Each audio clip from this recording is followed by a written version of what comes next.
Welcome back to another episode of Borak Bersama Maybank. After 4 years marked by the COVID boom and post-COVID reset, internet names have entered what we call a steady post-COVID phase. Our analysts are continuing to see potential growth within the space, but not without a few hiccups here and there. So joining me in today, we have our new internet analyst Hussaini Saifee to give us a rundown on his latest report on the ASEAN internet sector. Welcome onto the show, Hussaini. Thanks, Naguib, for having me on the show. Okay, let's start with the overview of the sector. Based on your estimates, the gross market value for ASEAN's internet sector across e-commerce and on-demand services is expected to grow at a double-digit CAGR from 2023 to 2030. So could you elaborate a little bit on this? We expect ASEAN internet or digital space to grow at mid to high teens across e-commerce, ride-hailing and food delivery over the next 7 years. We find ASEAN is around 2 to 3 times underpenetrated versus more evolved markets like China, US or Korea. For instance, e-commerce penetration in China and US is 22 to 33% versus just 12% in ASEAN. So there is a room for catch-up.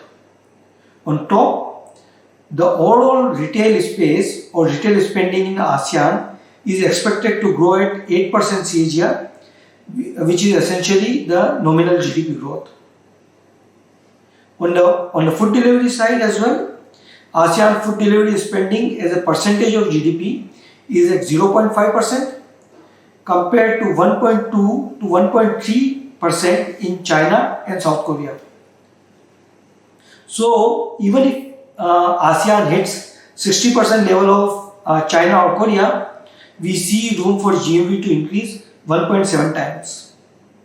More importantly, the more evolved markets like US, China and Korea are growing at high single to mid-teen levels. So this creates a long runway for growth in ASEAN. We estimate ASEAN GMV growth at mid to high teens over the next several years. Okay, great. So just for our listeners, GMV is gross market value. On-demand services is ODS. Yeah, I think that's pretty much some of the abbreviations that we have in the report. So to the next question, Hussaini. Now with all the positives that you have mentioned just now, let's address the elephant in the room. Most analysts are calling a buy on Grab Holdings Ltd. Why did we downgrade our call to a hold? As discussed earlier, yes, the food delivery and ride-hailing in ASEAN is underpenetrated. However, we see near-term demand and supply challenges as well as risk of new entrant. These concerns underpin our Grab downgrade. On the demand side, our survey in various ASEAN markets suggests consumers are concerned of rising prices and as such are looking to cut back on spending. 65% of the survey respondents are looking to cut back on food delivery or ride-hailing spending as the prices have gone up. Similarly, our channel check with drivers suggests earnings pressure given in general inflationary environment and incentive reduction. This in turn causes a driver supply risk. There is also a risk of new entrant named ZAN in Vietnam and in Indonesia. ZAN has already taken around 20% market share in Vietnam. Our consumer survey in Vietnam suggests they already have a decent consumer traction at around 25 to 46%. Finally, Grab valuations are in line with peers but with a slower growth.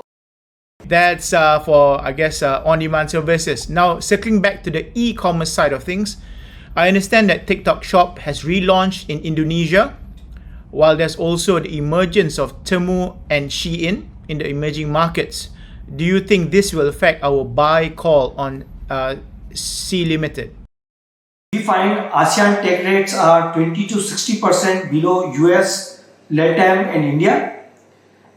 This in turn creates potential upside. We also find competition is highly rational.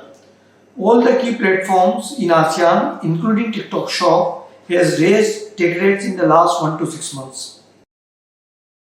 Yes, we do see entry of new players like Temu and Shein. However, we see risk as limited as they are highly rational so far. Unit economics are challenging for cross-border platforms as the low ticket size ASEAN markets as they directly ship from China.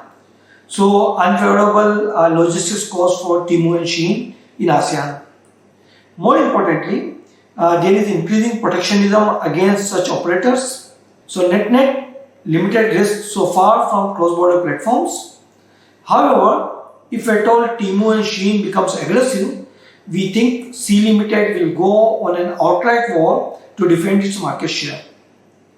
They demonstrated it last year with TikTok Shop. They also have a cash war chest of 9 billion USD.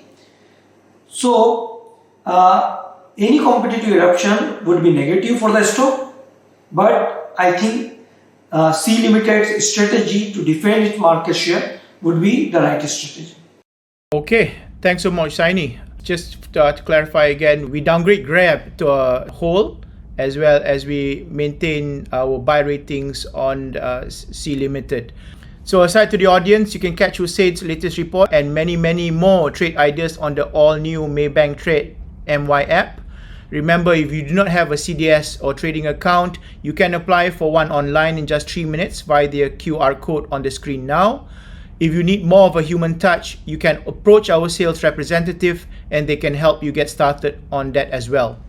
So with that, thanks for joining in. Thanks Hussaini for speaking with us, and we'll catch everyone in the next episode. But still, till then, this is Naguib Hussin signing off.